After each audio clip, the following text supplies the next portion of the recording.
Thank you. Good. Fun I night watched last the goal. night. It wasn't, it's always good when your first goal is not a cheap one. Exactly. You earned it. And what I liked about it, you went high. It was a goal scorer shot. Came across and you went high. I mean, all the other dummies would have tried to put it in or through the 5-hole. Yeah, it was like 100 years ago. But actually, mine was a good goal. It was against Daniel Bouchard. We were playing against the Atlanta Flames. A slap shot blaster, glove hand. But like Danny Bouchard, who I played with against in junior, because he played with the London Knights, and all the way through his career, he would sit there and he thought that his glove was faster than my shot. So he would always give me the glove hand shot, the glove side, and I would always score on him. I knew glove hand was always open. So that was my go-to shot for Danny Bouchard. You knew how guys reacted, different goalies. Like for example, like a Kenny Dryden was more of a straight up and down goalie. You knew that Jerry Cheevers was just going to come out and rush you. So as soon as I would come down the wing, I knew if I hit it off the post, it was going to be a goal, because all he was doing was coming out to cover space. Tony Esposito was a little bit different because he was a lefty. He was the wrong hand. So it would kind of mess me up a little bit because he would have a different move than most other people. So it was funny. Some years I would score on him, and some years I couldn't buy a goal off him. Charlie Lindgren, actually, he catches the different way. So it's harder because when you want to shoot on his glove side, he kind of covers it right away. So you kind of have to shoot as a righty. It's pretty hard to go across on his glove because he's kind of coming down on it. But it's something that you have to know before going into something like that. So it's kind of nice to have a guy like that in practice and kind of learn from just kind of shooting at him. Yeah, they're backward guys. Do you know who was the hardest guy for me to shoot on? Was what was his name? Andy Brown. So you don't know who Andy Brown is. Andy Brown played with the Pittsburgh Penguins, and he was the last goalie not to wear a mask. So you're coming down the ice, and you're gonna go and take a shot, and now you see this guy with no mask. So it would kind of throw you off. So automatically, you would keep your shot down, and it would screw me up, because the way I played, especially at that time in the 70s, the goalies really didn't have a lot of really good padding. So I knew I was going to get 3 shots a game. So that first shot was going high and hard, and preferably right around the ears. And then after, the next 2 shots would be right along the ice, and I'd have them on their tippy toes a little bit, so it'd be a lot easier to score. But Andy Brown, he'd scare you just because he didn't have a mask. You're afraid you're going to kill him. I can't imagine that. Where did you score most of your goals? Where did you find it most consistent? If you're going to be a goal scorer, you got to be able to score them anywhere. I had and goal scoring is a little bit different now than it was in my era. My era, we one of the best plays in hockey for, the Bobby Hull, Frank going down the wing and taking a slap shot and, scoring. That shot's not there anymore. But you guys got the crossover shot, the one-timer. So that's taken the place of that. But I used to be, in front of the net, rebounds, just just being right in the middle of things. And somehow, some way, you get your stick on the puck and put it in. But you have to have a whole resume. Are you right-handed? Yeah. Okay, So Lafleur was right-handed as well. So he had his power hand on the bottom. So he put so much torque into that puck. So I, on my side, I would kind of chop at the puck. So I'd have, big wind-up, but a very little small follow-through. So it would come in like a knuckleball, or it would drop, or go all over the place. So our line had 3 completely different shots. So when the goaltenders were playing against us, it just scared the hell out of them. Yeah, that's crazy. Most guys that play on the right side, or should be left-handed. But Lafleur was played on the right. So his power hand was right on the bottom. And so that's where he would get all his torque from. So like me, I'm right-handed, but I play on the left side. My power hand is up on top. So it made it a little bit more difficult. The one thing that, later on in my career, what I wanted to do was really develop, and I think that everybody right now is they have to develop quickness in their shot. And so what I would do is I would put 50 pucks about 30 feet from the net and just take shots as quick as I could. And I think my record is 9.4 seconds in shooting the 50 pucks. So that was a really good drill. Now I think it's an everyday and practice thing, like before, after, during drills or something like that. But like Steve said, quickness is something that my dad always taught me to do. And just the faster you get it off, the better chances you have, because the goalie can't get there, or he doesn't, have time to pick it up. So I do agree with him that that's the most important thing in scoring goals these days. I think I always was kind of the goal scorer on my team, and guys kind of looked for me to do that stuff, and I really enjoyed it too. Like I think it's the best part about the game, and kind of growing up being the guy that people look to score made it a little bit more fun. I was always a goal scorer, and the thing is, I was never really a great skater. I could get from point A to point B, but once I got in front of the net, I could put the puck in the net, especially when I was a lot younger, because you got these little wee goalies in front of this great big net. So it was kind of easy to score goals. It got harder as we got older, but when I first started, it was easy to score goals. There's very few, I would say, first or second year goaltenders in the league at that time. They would be the second, or they'd be in the American Hockey League. So you're playing against a lot of experienced goaltenders, and they've seen it all before. So it took really a couple of years before I could really adjust to the different goalies. I got the chance to be with him, I think, twice.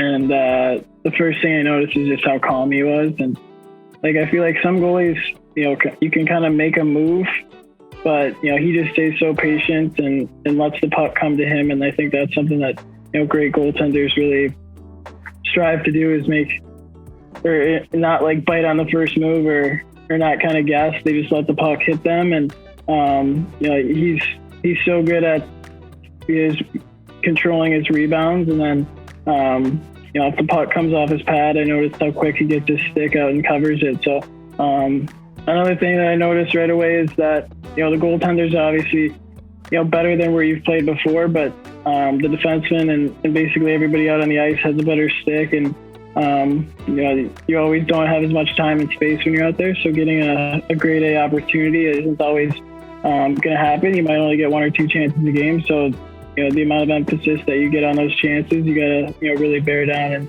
and capitalize. I know they won a lot. It's pretty obvious, but I know he played with Guy, and I was looking up, he scored a lot of goals. He was scored 60 goals in a year, and I'm just amazed at how that's even possible. And I just kind of want to know how he did that and how he became so successful. And he played a long career too, and kind of how he had to adapt each year, and what he learned, from other guys, and who was his, favorite players to play with and things like that.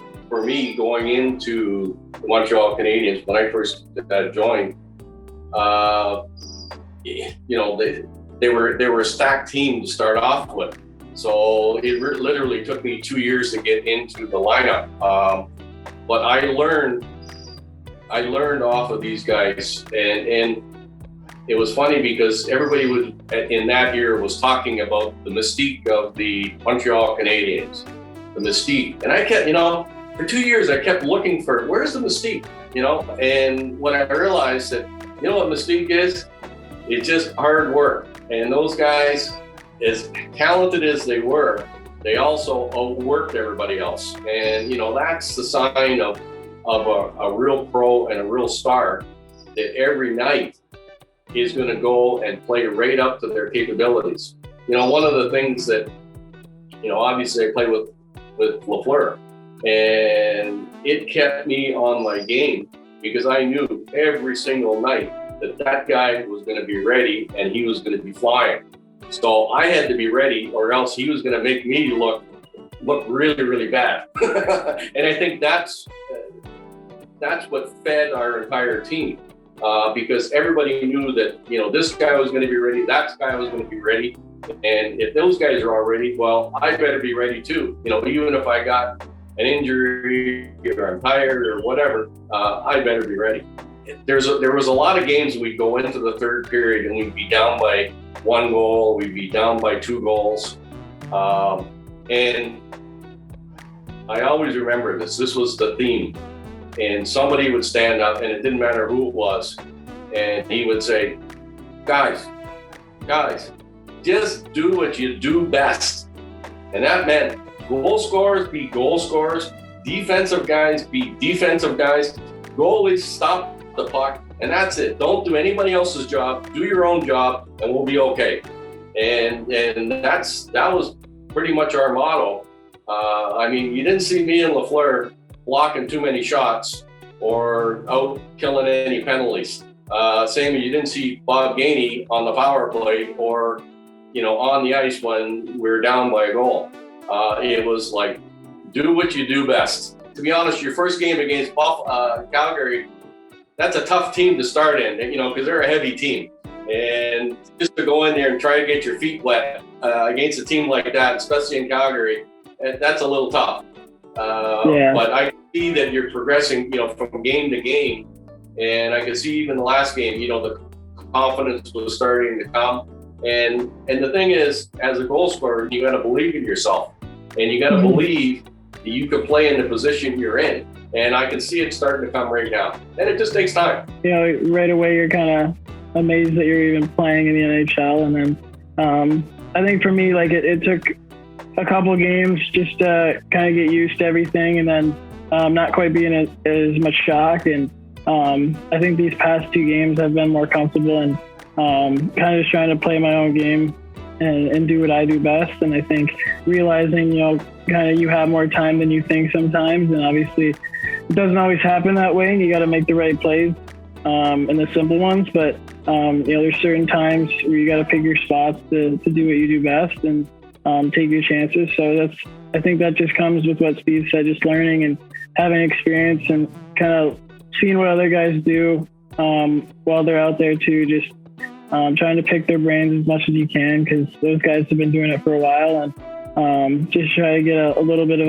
advantage as you can, as quick as you can.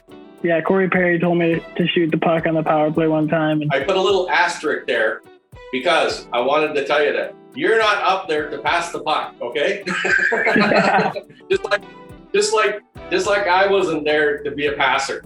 Like I was there to be a shooter, and you too. Like I was a pure shooter, where he was more of a playmaker shooter. So when he knew he was passing me the puck, like I was shooting it. And so, his game was a little bit different than mine. But we had so often that we had lots of shots. So it really didn't matter. To be 20 years old again would be amazing.